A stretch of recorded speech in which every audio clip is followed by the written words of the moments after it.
Bismillahirrahmanirrahim. Assalamualaikum warahmatullahi wabarakatuh.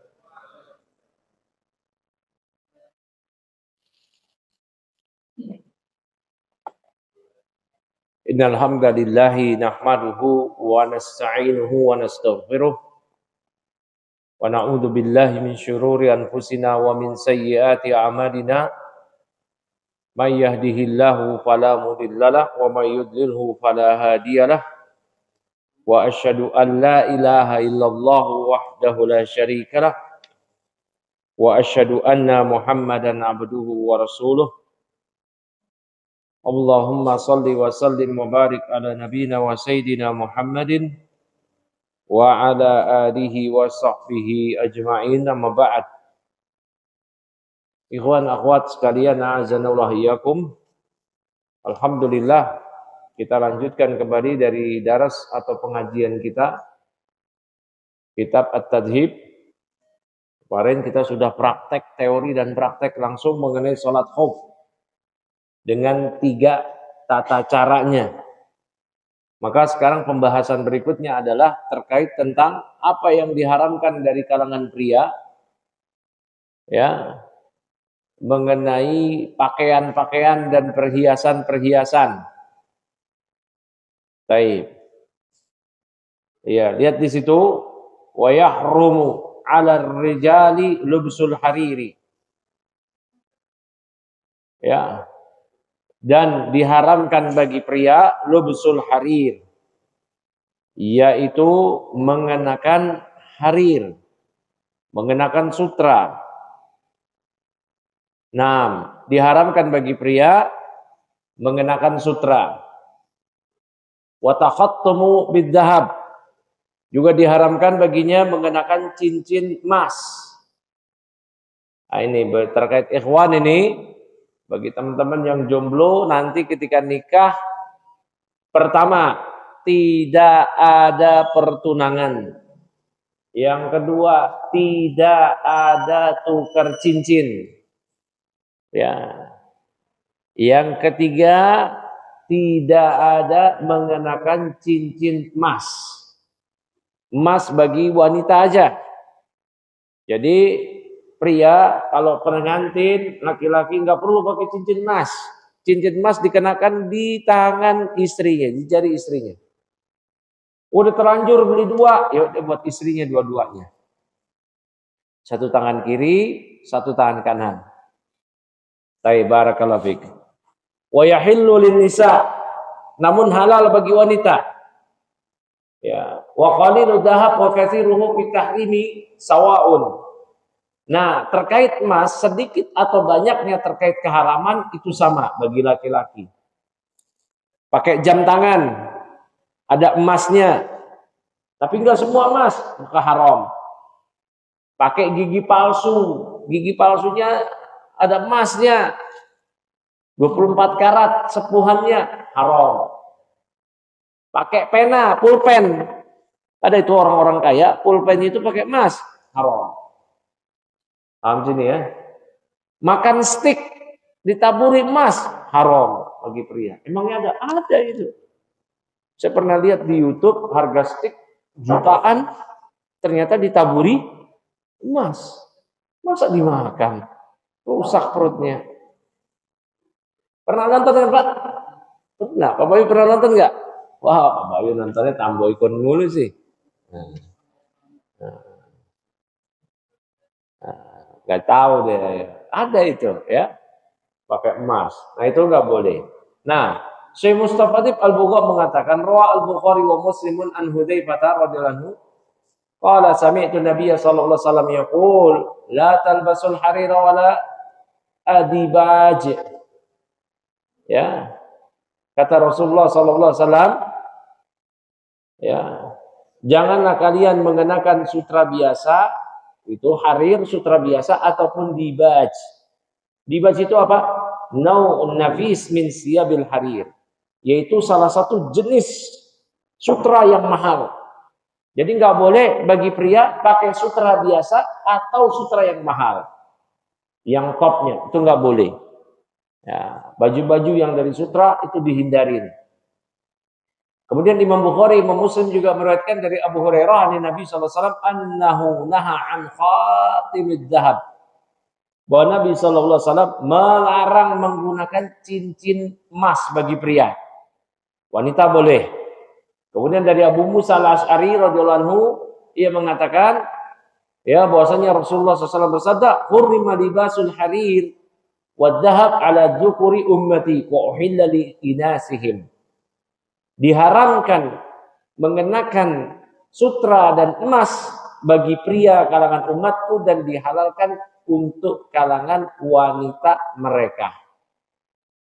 Ya, juga Imam Bukhari Muslim meriwayatkan dari Umar radhiyallahu anhu, Rasulullah SAW naha an lubsil harir illa hakada. Rasulullah SAW melarang mengenakan harir, ya, illa hakada, kecuali seperti ini. Ya, kecuali seperti ini. Kemudian wa asyara bi isbaihi allataini taliyani al-ibham. Ya. Kemudian beliau mengisyaratkan. Ya. Beliau mengisyaratkan di sini, ya, mengisyaratkan Umar bin Khattab dengan dua jari beliau, dengan dua jari yang setelah telunjuk, yaitu setelah jempol itu jari telunjuk dan jari tengah. Qala rawil hadis bima alimnahu annahu ya'ni al-i'lam. Kecuali seperti ini, yaitu yang bergaris. Ya, wala alam hiya al-khutut allati takunu ala hiwashis thawb wa nahwiha. Itu garis-garis yang ada di pinggiran pakaian. Nah, itu kalau ada sutranya sedikit segitu itu boleh. Ya, itu boleh. Nah, ya, ibrisam itu ahsanul harir. Umar bin Khattab mengatakan tadi, ya, ibrisam ahsanul harir. Ada sedikit ya seukuran bilai atau tepian baju itu boleh, baru al-a'lam. Kemudian wa idza kana ba'du thawbi ibrisaman wa ba'duhu qudnan aw kattanan jaza lubsuhu ma lam yakun al-ibrisam ghaliban. Kemudian apabila sebagian pakaian terbuat dari sutra yang paling bagus dan sebagiannya lagi dari kapas dan katun, maka boleh mengenakannya selama sutra ibrisam itu yang paling bagus tadi tidak mendominasi. Ya, tidak mendominasi. Baik, ini jelas ya mengenai sutra dan emas. Bagi pria diharamkan. Kalau sutra ada dispensasi sedikit, selama dominannya bukan dari sutra itu boleh bagi pria. Tapi kalau emas sedikit atau banyak keharamannya dari kalangan pria itu haram mutlak. Sedikit atau banyak haram mutlak. Tidak ada pengecualian bagi pria. Gak boleh pria pakai cincin dari emas. Apalagi selain cincin. Kalau cincin selain emas boleh pakai cincin yang lain. Cincin besi, cincin yang lainnya itu boleh. Pakai apa tuh namanya yang zaman sekarang tuh, yang gede-gede batunya itu? Batu akik, boleh. Ya. Terus kalau pakai yang kayak si Hotman Paris, tahu enggak? Berlian, boleh enggak? Enggak diharamkan. Tidak diharamkan. Yang diharamkan hanya emas. Tahu ya, Hotman Paris ya, cincinnya gede-gede di sini, berlian atau apa itu? Ya, satu cincin harganya 1M, 2M. Nah, itu memang enggak ada dalil pengharamannya. Ya, karena yang ada dalil pengharamannya hanyalah emas. Taib. Namun walaupun tidak ada pengharamannya dalilnya, sebaiknya dihindari pakai kayak gitu-gitu. Mau ngapain? Ya. Dan bagi kalangan pria cukup satu cincin aja di 10 jari dia. Jangan banyak cincin, nanti akan menyusahkan dia ketika berwudu. Ya, jari kanan 3 cincin, jari kiri 3 cincin. Pas mau wudu ribet banget, lepas atu-atu. Ya, dilepasin satu-satu. Nah, karena kan biar tidak menghambat sampainya air di kulit yang tertutup oleh cincin.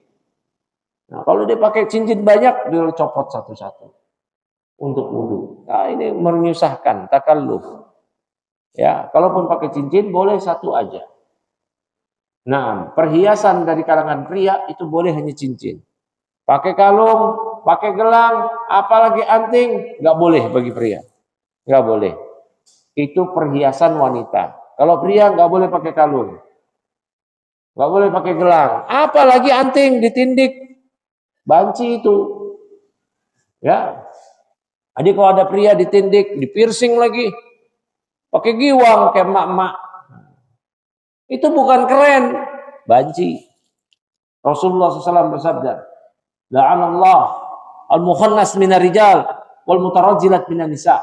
Allah melaknat ya pria yang kemayu, yang kecewek-cewekan, banci, dan wanita yang kecowok-cowokan, tomboy. Ini hati-hati. Ya.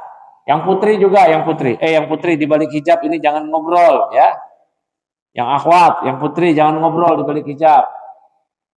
Ini perhatikan, yang akhwat juga pakaiannya jangan menyerupai pria. Tomboy itu bukan kebaikan. Ada akhwat, ada pria, ada wanita, dia bangga dengan tomboy. Akhwat cewek rambutnya cepak. Nah, jangan, rambutnya biarin panjang. Pakai perhiasan boleh, pakai anting di telinga, pakai kalung, pakai gelang, pakai cincin. Ya. Ini terbalik. Cowok yang kecewek-cewekan, kemayu. Dan perempuan yang kecowok-cowokan. Ya. Jadi akhwat jadi diri dia sendiri. Wanita, jangan tomboy. Apalagi yang ikhwan, yang cowok. Ya, ini penting sekali ya. Dan antum kalau punya anak, nanti ajarkan anak antum sesuai dengan fitrah gender dia sedari kecil. Kalau anak perempuan dibeliin mainan boneka-bonekaan, masak-masakan. Kalau anak laki dibeliin tuh pistol-pistolan, pedang-pedangan. Udah, anak laki-laki jangan dibeliin. Ya boneka, mau ngapain? Jadi nanti kalau udah punya anak laki-lakinya itu, nah dibeliin pedang-pedangan. Nah nih, biar berantem tuh nanti. Bukan maksudnya biar berantem, artinya biar dia jadi pria. Nah, dibeliin pistol-pistolan anak laki-laki. Mobil-mobilan boleh. Tapi kalau anak perempuan, jangan. Anak perempuan dikasih pedang-pedangan.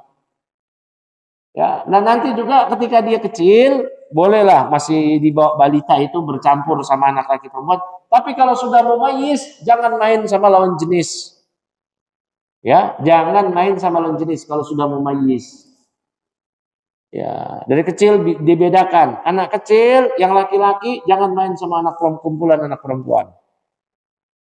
Kalau main sama kumpulan anak perempuan main masak-masakan, main dokter-dokteran, ya, main boneka-bonekaan. Yang laki di situ ikut seneng main boneka, main masak-masakan. Akhirnya nggak tumbuh sesuai fitrah. Udah gede dikit kemayu. Lenjing, aduh, rusak udah. Gitu-gitu. Ya Allah. Ini masa kecil yang salah. Kalau udah kayak begini rusak, udah susah benerinnya gimana? Mesti dibawa ke psikiater. Psikiater apa? Psikiater tauhid. Baru dibawa ke psikolog. Dibenerin itu gangguan jiwanya. Itu karena gangguan jiwa. Ya, dijelaskan oleh para ahli bahwa perilaku menyimpang dari yang tadi itu gangguan jiwa. Bahkan saya pernah nonton waktu itu di TV One, acara apa itu namanya? Yang Pak Karni Ilyas itu? ILC, ketika maraknya kasus LGBT, dipanggil ahli dari psikiater dan disebutkan LGBT itu gangguan jiwa. Gangguan jiwa. Tergoncang jiwanya. Dari kecil sudah salah. Ya, ini perhatikan ya. Nah ini. Jadi nanti kalau punya anak, kapan punya anak yang nikah aja belum, mesti visioner. Ya, jadi orang itu mesti visioner. Ya, mesti visioner. Jangan, nikah aja belum, ngapain mikirin anak. Visioner, biar nggak kaget. Ini juga yang putri-putri deh. Ya, ntar punya anak kaget. Nikah aja belum. Lamar aja belum ada yang lamar. Mesti visioner. Pikirin nanti kalau punya anak saya ntar begini begitu. Ah, begitu. Ya. Mesti visioner. Udah nikah belum? Gak usah nanya, gak usah jawab, sudah tahu ya, belum nikah ya kan. Nah, mesti visioner, ya. Nanti kalau punya anak laki-laki, beliin pistol-pistolan, pedang-pedangan. Gitu. Kasih anaknya, bukan antum yang main. Antum yang main. Oh, main sama anak. Nah, pintar juga dia. Visioner. Bisa juga dia. Nah, barakallahu fiik. Lanjut lagi. Ya. Kemudian kata beliau lagi. Ya. Faslun wa yalzamu fil mayyit arba'atu asya. Nah, sekarang pembahasan tentang ya mengurus jenazah. Ada satu keuntungan dari pembahasan kita di sini, yaitu kita pernah praktek mengkafani mayit ikhwan akhwat. Masih ingat gak? Ya, kurang lebih setahun atau 2 tahun lalu itu, lupa saya. Di videoin gak waktu itu Pak Bayu? Di videoin ya. Nah, itu tata cara dari mengkafani jenazah waktu itu. Tinggal praktek memandikan. Kalau praktek memandikan ribet ya, mesti ada relawan yang bersedia dimandikan. Pulang meriang lagi ntar. Nah. Baik. Faslun wa yalzamu fil mayyit arba'atu asya. Pasal berikutnya yaitu ada 4 kewajiban yang wajib ditunaikan oleh muslim. Ini bahkan fardu kifayah 4 hal. Ini fardu kifayah ini 4 hal. Ghusluhu, memandikannya. Ya. Wa takfinu ghusluhu, memandikannya, wa takfinuhu, mengkafankannya, wassalatu alaihi, mensolatkannya, wa dafnuhu, dan menguburkannya. Ini 4 hal ini fardu kifayah bagi setiap muslim yang berada di tengah-tengah jenazah ada kaum muslimin yang meninggal. Nah ini. Ajmal muslimuna ala wujubi hadil umur al-arba'ah wujuban kifaiyan. Kata Syekh Mustafa Al-Bugha, kaum muslimun ulamanya telah bersepakat akan wajibnya 4 hal ini dengan wajib kifayah. Artinya kalau sudah ada kaum muslimin yang memandikan, menyolatkan, mengkafani, ya, dan menguburkan, maka kaum muslimin tidak berdosa. Tapi kalau ada satu mayit muslim tidak diurus oleh kaum muslimin, masa bodoh, tidak ada yang memandikan, mengkafankan, mensolati, menguburkan dengan layak, semua kaum muslimin berdosa. Wa dalil ala luzumiha al-ijma'. Ya, dalil yang menyatakan kewajiban 4 hal ini bagi kaum muslimin adalah ijma', kesepakatan ulama, al-mustanadu ila ma warada minal ahadis. Ijma' yang bersandar kepada beberapa hadis allati sayati ba'dun minha fil bab, yang akan datang nanti sebagiannya di bab ini. Nah, kemudian wasnani la yughassalan. Kemudian ada 2 golongan dari kaum muslimin kalau dia meninggal tidak perlu dimandikan, wala yusalla alaihima, tidak perlu disolati. Yang pertama asyhad fi ma'rakatil musyrikin. Yang pertama orang yang mati syahid. Orang yang mati syahid fi ma'rakah, di medan peperangan al-musyrikin, melawan kaum musyrikin. Orang yang mati syahid perang. Ya, perhatikan di sini. Ya. Nah, juga nanti dibahas kan kalau orang dibegal, kemudian dia melawan dan mati, dia juga mati syahid. Kan begitu? Ya, man qutila duna malihi fahuwa syahidun, kan begitu kata Rasulullah SAW. Siapa yang berperang karena membela agamanya, membela hartanya, kemudian dia mati, maka dia mati syahid. Apakah orang yang ketika dibegal, melawan begal dan dia dibunuh, dia mati syahid? Betul mati syahid. Apakah dia diperlakukan sama seperti orang yang mati syahid di medan perang? Tidak. Maka orang yang mati dibegal, dia tetap dimandikan, dikafankan, disolati, dan dikuburkan. Kalau orang yang mati syahid, dia hanya dikuburkan, tidak dimandikan, tidak dikafan, tidak disolati, dikafankan saja, tidak disolati. Baik. Oh, kemudian satu golongan lagi wasiktul ladzi lam yastahil sarikhan. Bayi yang belum mengeluarkan suara tangisan ketika dia lahir. Ada bayi yang keluar dari perut ibunya lahiran dan dia belum menangis sudah mati. Maka ketika dia mati ini bayi tidak perlu dimandikan dan disolati. Nah, tapi mengenai yang pertama yaitu orang yang mati syahid di medan peperangan. Ya, kata Syekh Mustafa Dib Al-Bugha, akhraja Al-Bukhari an Jabir ibni Abdullah wa Abu Dawud an Anasin. Imam Bukhari meriwayatkan dari Anas dan Imam Abu Daud meriwayatkan Imam Bukhari meriwayatkan dari Jabir dan Abu Daud meriwayatkan dari Anas bin Malik anna Nabi sallallahu alaihi wasallam amara fi qatla Uhudin bidabnihim fi dimaihim wa lam yughassalu. Ya. Wa lam yughassalu wa lam yusalla alaihim. Nabi sallallahu alaihi wasallam memerintahkan kami untuk menguburkan para syuhada, orang-orang yang mati syahid di perang Uhud, ya, dikuburkan beserta darah mereka. Mereka tidak dimandikan dan tidak pula disolati. Udah langsung dikuburkan.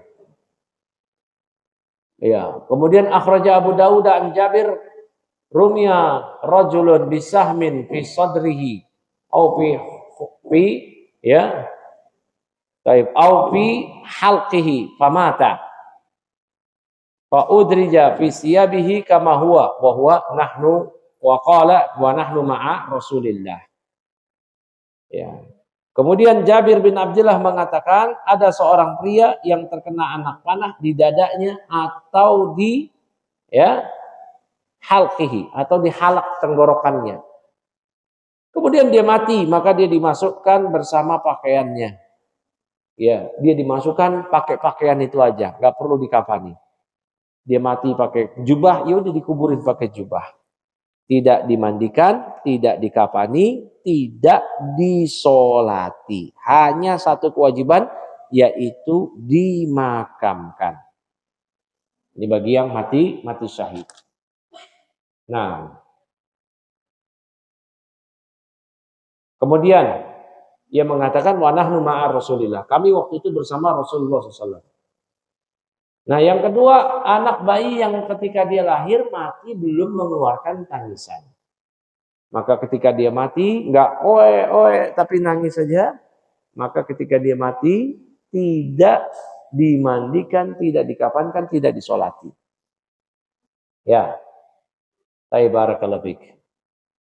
Ya, kemudian kata Syekh Mustafa Dib Al-Bugha, ya, an Jabirin an Nabi sallallahu alaihi wasallam qala at-tiflu la yusalla alaihi wa la yarisu wa la yurasu hatta yastahil ay yasrakha ba'da wiladatihi.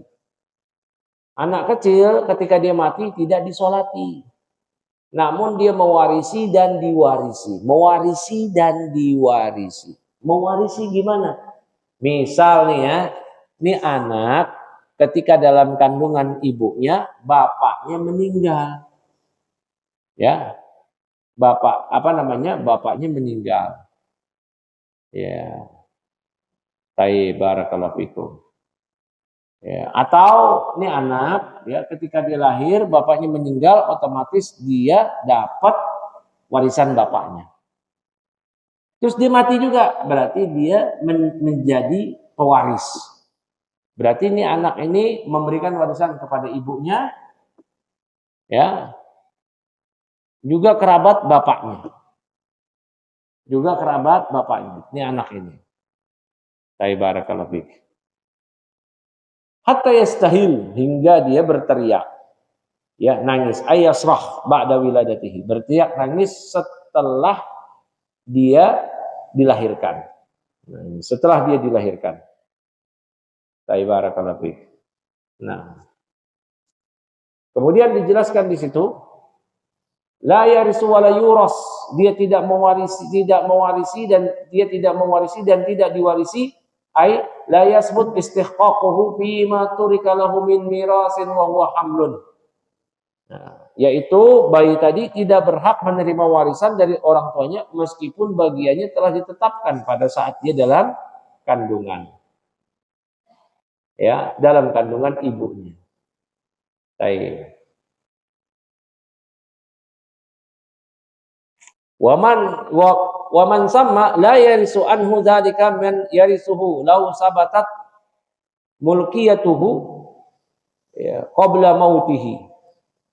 Maka dari sini ya ia juga tidak dapat mewariskan harta yang telah ditetapkan sebagai miliknya sebelum ia meninggal kepada ahli warisnya yang berhak. Ya. Baik. Kemudian wa yughassal al-mayyit witron. Nah, mayit dimandikan secara ganjil. 1, 2, 3 ember terpisah. Wa yakunu fi awwal ghuslihi sidrun. Dan pertama kali ember yang disiram adalah air putih yang bercampur dengan sidr, bidara.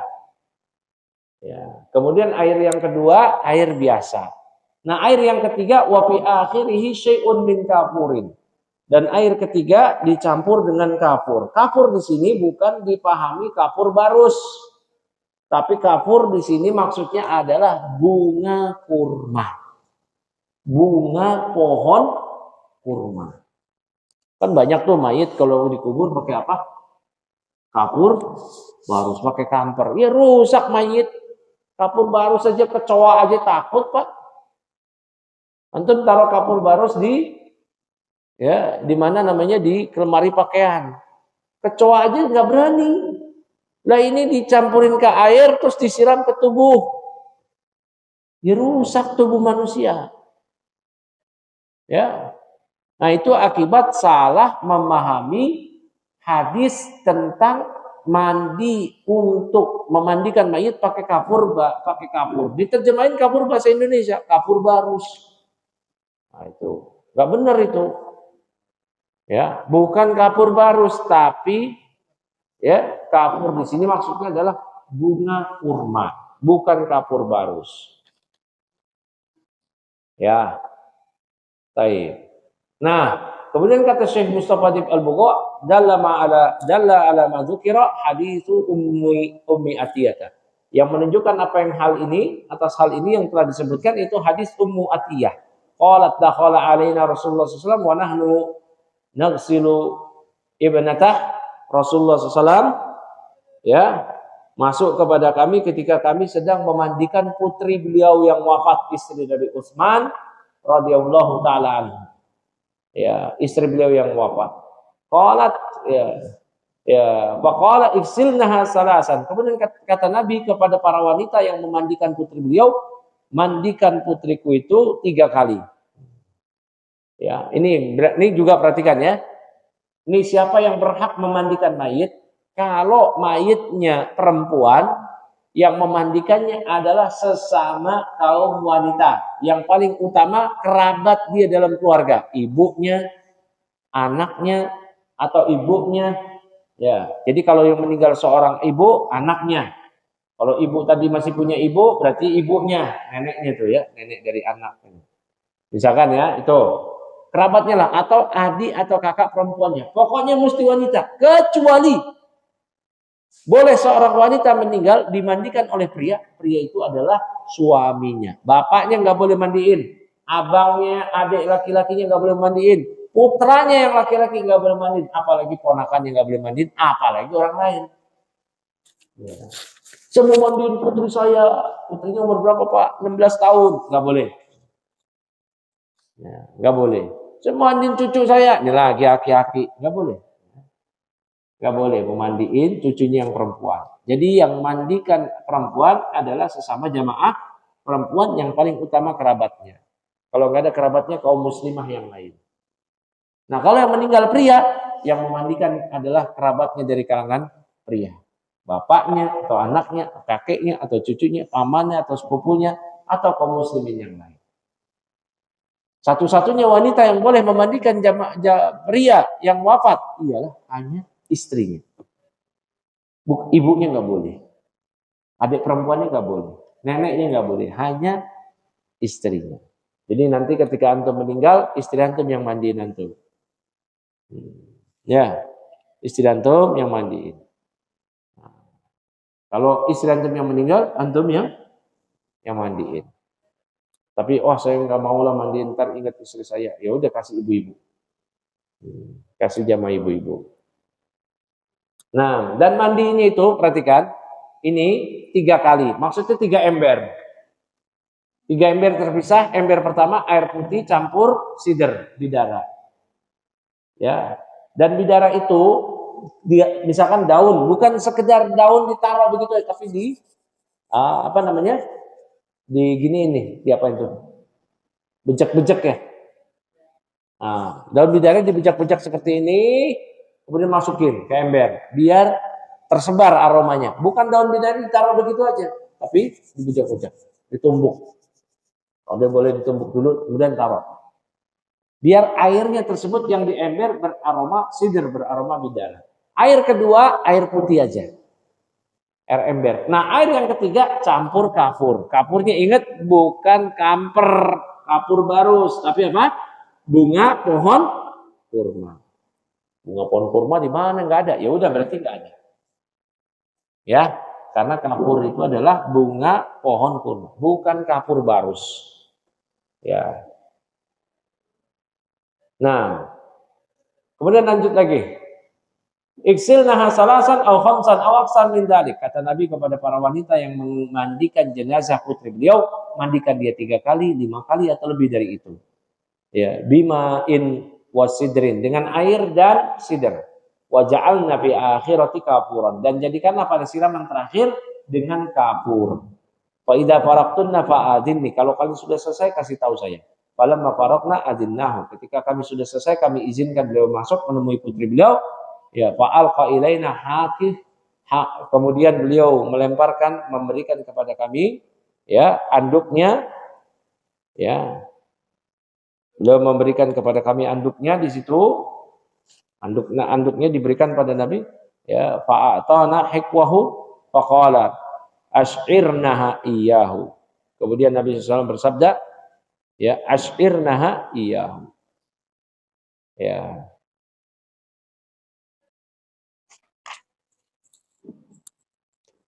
Pakaikanlah pakaian ini untuknya. Wa fi riwayatin iksilnaha witran, dalam riwayat yang lain Nabi bersabda, mandikan dia secara ganjil. Ya. Baik. Nah, mandikannya itu bukan langsung dimandikan, sunnahnya dulu apa? Ya, ini perlu dipraktekkan nanti ya. Gimana ya cara praktekinnya ya? Ya, coba ada satu orang di sini ya, yang tiduran misalkan, ada nggak yang mau tiduran?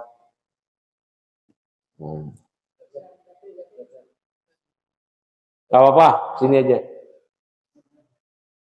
Ya. Yang putri nggak lihat ini. Ini perhatikan, antum tiduran aja. Tiduran, ya. Nah, sebelum dimandikan, baik yang memandikan pria atau wanita, perhatikan, ditutup auratnya pakai kain. Ya, pakai kain. Ada kainnya? Kain kapan? Gak apa-apa, ditutup pakai kain. Ini mayitnya ini ditanggalkan pakaiannya. Jangan dilihat auratnya. Oh, udah mati ini, biarin. Gak boleh. Ya, dan si mayit kedudukannya sama dengan orang yang hidup, mesti dijaga aibnya. Misalkan ada cacat di tubuhnya, nggak boleh disebarin, dosa. Nah, ntar aja dah. Nah, ini setelah ditanggalkan pakaiannya, kemudian digotong, ya, digotong ke tempat, dibawa tuh ke tempat keranda yang nanti buat mandiin. Nah, ini ditutup. Perhatikan sini yang ikhwan. Ntar antum, ini ilmu yang mesti ada di kepala kita. Kalau nanti antum pulang kampung atau di rumah ada yang meninggal, ya orang-orang siapa yang ngurusin? Kita yang ngurusin. Ya, jadi nggak bingung lagi nanya Ustadz, ini gimana ya? Nah, udah langsung. Ini ilmu mandiin mayit, ngurusin mayit itu ilmu yang harus keluar dari kepala kita langsung. Ya, baik. Ini setelah ditanggalkan ya. Ini anggapnya pakaiannya sudah ditanggalkan, kemudian ya ditutup pakai kain, digotong, dibawa ke keranda. Nah, sebelum dimandikan dan diwudukkan, perhatikan, dikeluarkan dulu sisa-sisa kotoran dari si mayit depan belakang. Ya, sisa-sisa kotorannya. Berarti kita masukin nih tangan kita buat cebokin dia, tangan kiri. Boleh pakai sarung tangan atau langsung. Pakai sarung tangan juga boleh. Tapi sarung tangannya dibuang kalau itu. Jangan buat ntar makan lagi, ya. Nah, perhatikan ya. Ini dikeluarkan si mayit, ini boleh diangkat begini. Antum ceritanya. Nah, ini bukan berdiri sendiri ya. Nah, ini perhatikan. Lihat, masukin tangan kita urut perut si mayit. Urut itu di gitu-gituin biar sisa-sisa kotoran di dalam tubuhnya yang belum keluar. Ya, keluar, kemudian kita masukkan tangan kita rogoh ke kemaluan belakangnya untuk kita pastikan kalau keluar kita cebokin. Jangan jijik, ntar antum juga mati kayak begitu. Jangan-jangan lebih parah antum lagi, pas mati cepirit. Gak boleh jijik, ya. Kita juga nanti mati, kita juga nanti bakal keluarin kotoran mungkin. Gak boleh jijik-jijian, ya. Nah ini diurut, ya, diurut, kemudian dicebokin. Ingat, ini gak boleh dilepas. Apa namanya nih? Kain. Si mayit mesti tertutup. Berarti nanti kainnya basah dong dimandiin. Iya basah. Nggak boleh dilepas. Setelah diurut, kita cebok. Kita cebokin, sudah selesai. Nah, si mayit dalam keadaan begini kita wudukan. Kita wudukan ya. Kita wuduin pertama, kita basuh tangannya. Dua tangannya ya, jari jemarinya kita basuh.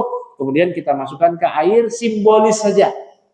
Ke mulut dan ke hidungnya, simbolis saja. Mayit gimana suruh kumur-kumur, istinsyak itu gimana? Ya udah simbolis saja 3 kali, kemudian kita basuh wajah 3 kali sama kayak wudhu, udah selesai wudhu, nah baru kita siram dari sebelah mana? Bagian kanan dulu dengan yang pertama tadi dari ember yang pertama air putih campur apa tadi? Daun bidara. Ya ini awal ya. Awal. Berapa kali mandi? Berapa kali siram tadi? 3 kali ember. Air putih campur bidara, air putih tok, kemudian air putih campur kafur. Apa itu kafur? Taib, bunga kurma. Awas, jangan kapur barus. Kapur barus lagi. Mayit dikasih kapur barus. Pakaian aja terok. Kecoa aja takut sama kapur barus. Ya. Nah sudah, ini disiram nanti. Nah kan begini nih, ya kita basuh sininya dia nih. Kalau di sini bersih. Nah kayak begini gimana? Kita balikan begini. Nah, siram, ya. Ini ditutup, masukin tangannya. Boleh pakai sabun enggak? Boleh. Pakai sampo boleh enggak? Boleh. Ya, nanti disisirin bapak. Ya, disiram.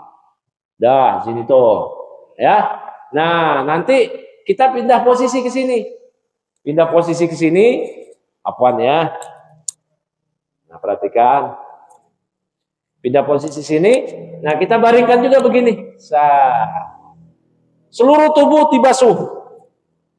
Ya, siraman pertama pakai air putih dan sider. Siraman kedua air putih aja. Dan terakhir pakai air putih dan bunga kurma tadi. Ya, sudah selesai, baru kita gotong untuk dikafankan. Pengkafanannya sudah pernah waktu itu. Syukron. Terima kasih. Jazakallah khairan. Semoga jadi amal soleh, ya. Pasti semua bakal mati ya. Ingat ya, ini pengetahuan yang mesti kita kuasai. Nanti kalau tengah malam, tetangga meninggal. Wah, besok pagi mau dikuburin, segera sekarang diurus. Kita baru tahu. Ngafani, mandikan, mengkafankan. Mensolati, kita yang imamin, tahu nih, jangan sampai bingung. Takbir pertama Al-Fatihah, takbir kedua selawat. Selawatnya itu yang paling bagus, selawat ketika tasyahud akhir. Nah, takbir ketiga doa. Kalau doanya bingung, banyak nanti disebutkan di sini. Allahumma ighfir lahu warhamhu wa'afihi wa'fu anhu. Itu aja diulang-ulang terus. Takbir yang keempat, salam. Ya, di situ kita kuburkan. Nah, nanti kita praktek juga nguburin si mayit. Gampang kalau nggak nguburin itu. Karena kita cuma nguburin aja. Karena yang gali bukan kita. Tukang gali kubur. Nah, kita cuma meletakkan. Apa? Boleh satu, boleh dua. Boleh tiga. Tapi yang memandikan adalah yang amanah. Nanti kalau melihat sesuatu di mayit ada aib, wajib rahasiakan. Jangan dibocorin. Wah, ternyata panuan semua badannya. Badannya kurap. Ternyata, wah ini nih yang nggak benar nih. Dan juga nanti dianjurkan bagi orang yang memandikan mayit agar dia nanti juga mandi. Seperti mandi janabah. Sunnah aja. Dianjurkan. Habis mandiin mayit, sunnah. Ya, kalau ngafanin, boleh nggak mandi? Nggak apa-apa. Nah, nguburin untuk masuk ke liang lahat yang semalam berhubungan badan sama istrinya, jangan ikut masuk ke liang lahat. Ya, Pak Bayu udah masuk ke liang lahat, oh ya ingat semalam berhubungan apa? Hubungan WhatsApp ya enggak, hubungan badan ya, hubungan WhatsApp mah terjun aja udah ke liang lahat ya, hubungan badan. Baik, sudah masuk maghrib ya. Sudah masuk maghrib, mungkin nanti kita lanjutkan di soal jawab. Tapi tadi bisa dipahami nggak?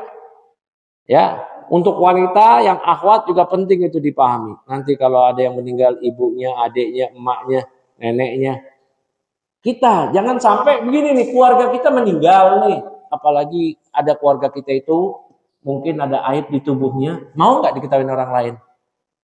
Bapaknya meninggal, kita tahu ada aib di bapak kita di tubuhnya, memang mau? Panggil orang lain, panggil Pak Ustadz, panggil si ini, panggil si itu. Jangan, kita yang mandiin. Jangan. Zaman ini putri-putri juga, emaknya meninggal, neneknya meninggal, adik kakaknya meninggal. Udah kita yang mandikan nih, putri sendiri yang mandikan. Ya, jangan panggil yang lain, panggil si itu, mandiin. Udah kita yang mandikin, kita yang kafanin kita. Buat ikhwan, ya ikhwan ini, bapaknya meninggal, siapa? Antum jadi imam sholatnya. Antum yang jadi imam sholatnya untuk sholat jenazah. Antum yang turun ke lahat. Jadi semua tuh, yang mandiin antum, yang kafanin antum, yang sholatin antum, yang itu antum. Saya udah pernah praktek. Bapak saya meninggal, saya yang mandiin, saya yang kafanin, saya yang imamin sholatin, saya yang turun ke lahat. Bapak saya langsung praktek gitu. Antum juga mesti bisa. Dan ini gampang. Jangan dibikin susah, mudah. Ya, prakteknya begitu. Baik, nanti kita lanjut. Subhanakallahumma bihamdika asyhadu an la ilaha illa anta astaghfiruka wa atubu ilaik. Assalamualaikum warahmatullahi wabarakatuh.